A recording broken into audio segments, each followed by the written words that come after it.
بسم اللہ الرحمن الرحیم.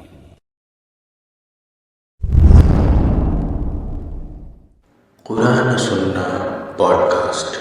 انسانیت سے کرے گا، اور اگر مسلمان سے کر رہا ہے یا ایھا المسلمین یا ایھا المسلمون سب سے کرے گا تو مسلمان سے کرے گا، ادھر انسان سے کرے گا. دو باتیں نہیں کرے گا، یا پورے امت سے، تو وہ پورے انسانیت سے اس کا بات ہو رہی ہے قرآن کے ذریعے، تو وہ دو باتیں کرے گا نہیں، وہ ایک ہی بات کرے گا. اگر وہ یہ کہہ رہا ہے ایاک نعبد و ایاک نستعین کہ ہم تیری ہی عبادت کرتے ہیں اور تجھی سے مدد مانگتے ہیں، تو دوسری جگہ یہ نہیں کہے گا کہ کسی اور کا وسیلہ تلاش کر لو مجھ تک پہنچنے کے لیے. اور نہ اللہ نے کہا، یہ کہیں پہ بھی قرآن میں کہا ہے.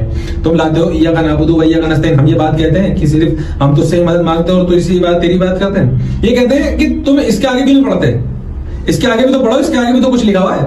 ہاں تو بھائی پڑھ لیں گے، یہ دینا صراط المستقیم صراط الذین انعمت علیہم غیر المغضوب علیہم ولا الضالین. اب مجھے ایک بات بتاؤ، ہمیں سیدھی راستے پر چلا، یہ ہو گئی بات.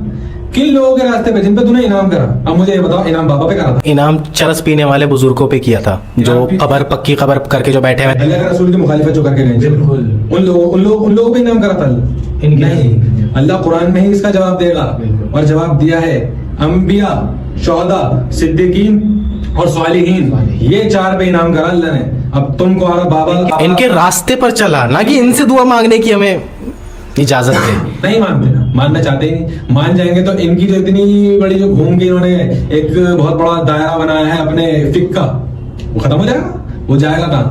ایک بات تم تقلید کی لاتے ہو، ایک امام کو مانتے ہو، تو ایک امام کو ماننے والا دوسرے امام کو، دوسرا فرقہ ہے وہ ایک کو کافر کو کہہ رہا ہے. بالکل نہ کہے، وہ بھی تو ایک امام کی مان لا. تم کہتے ہو ایک امام کی تقلید ضروری ہے، ٹھیک ہے، ایک امام کی تقلید ضروری ہے تمہارے نزدیک. اب تو پھر یہ بھی بتاؤ، دوسرا بندہ یا دوسرے فرقہ جو ایک اور فرقہ ہے وہ اسی امام کی تقلید کر رہا ہے، تو اسے کافر کو ٹھہراؤ گے؟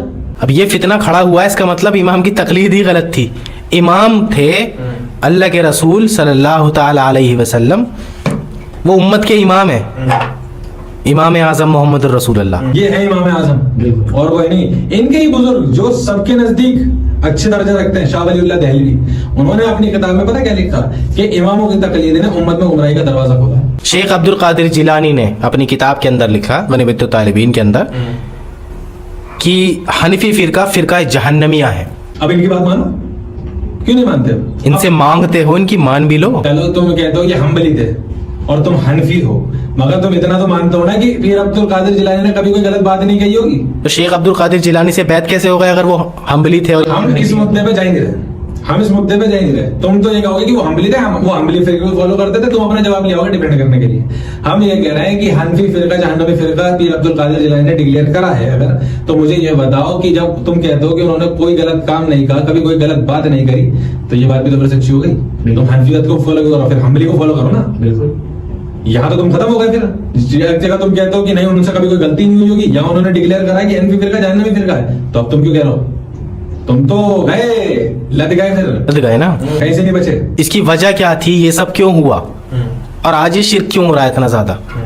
اس کی وجہ تھی کہ اللہ کے رسول کی جب تعلیمات چھوڑی جاتی ہیں اور ایک نااہل انسان ایک بہت بڑا ایک پرسنالٹی بنتا ہے، تو پھر وہ کچھ تعلیم نہیں دیتا آگے.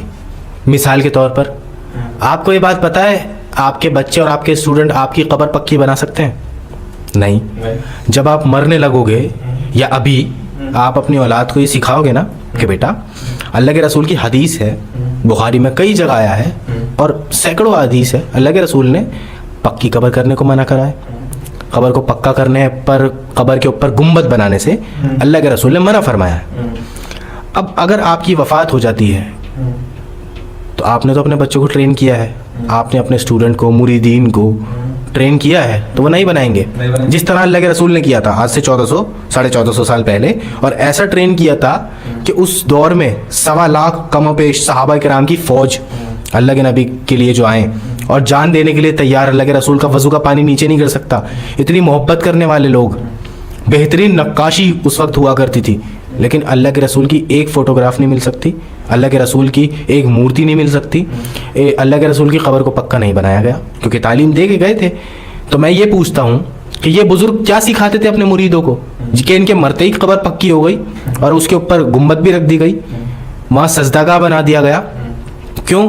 بخاری کے اندر حدیث نہیں ہے اما عائشہ اور حضرت صفیہ آپس میں بات کر رہی تھی کسی کرسچن اس کی چرچ کی، تو انہوں نے آپس میں کہا کہ وہ نا ایسے کر کے کچھ مورتی بنا لیتے تھے اور وہاں پر ایسے سجدہ کر رہے تھے. تو اللہ کے رسول کو شدید بخار تھا. اللہ کے رسول نے بخار کی حالت میں اپنے سر پر سے چادر کو ہٹایا اور فرمایا یہی ان کی خرابی تھی کہ وہ نیک انسان کے مرنے کے بعد اس کی جگہ کو سجدہ گاہ بنا لیا کرتے تھے, اور یہ دنیا کی سب سے بدترین مخلوق ہے.